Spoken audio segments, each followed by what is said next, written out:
द्रौपदी महायुद्ध के बाद महल के एक शांत कक्ष में अकेली बैठी थी। चारों ओर विजय का उत्सव था, लेकिन उनके हृदय में केवल दर्द था। उन्होंने अपने पुत्रों को खो दिया था, अपना सुख खो दिया था और मन की शांति भी।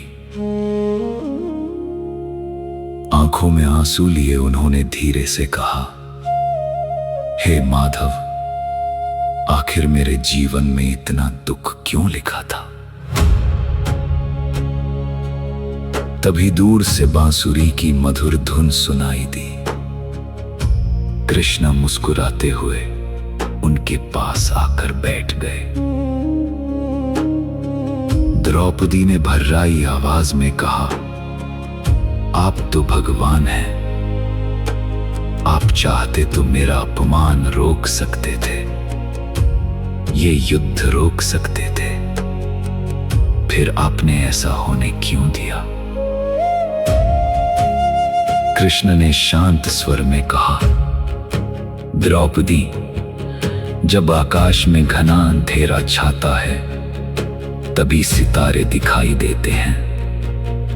तुम्हारा दुख दंड नहीं था, वह धर्म को जगाने का मार्ग था। द्रौपदी ने पूछा,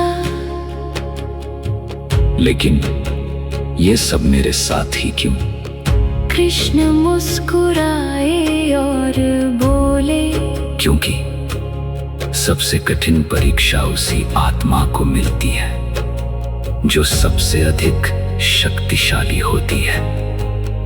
तुम्हारी पीड़ा ने अन्याय की नींव हिला दी। तुम्हारे आंसू संसार को जगाने वाली पुकार बन गए। द्रौपदी की आंखें नम थी।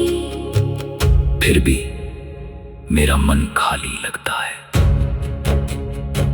कृष्ण ने जमीन से एक सूखा पत्ता उठाया और कहा, इस पत्ते को देखो, जब ये पेड़ से टूटता है तो इसे लगता है कि सब समाप्त हो गया, लेकिन वही पत्ता मिट्टी बनकर नई जिंदगी को जन्म देता है। हानि अंत नहीं होती, परिवर्तन की शुरुआत होती है। द्रौपदी शांत होकर कृष्ण को देखने लगी। जब भी जीवन असहनीय लगे, याद रखना, मैं तुम्हारे दुख से कभी दूर नहीं था।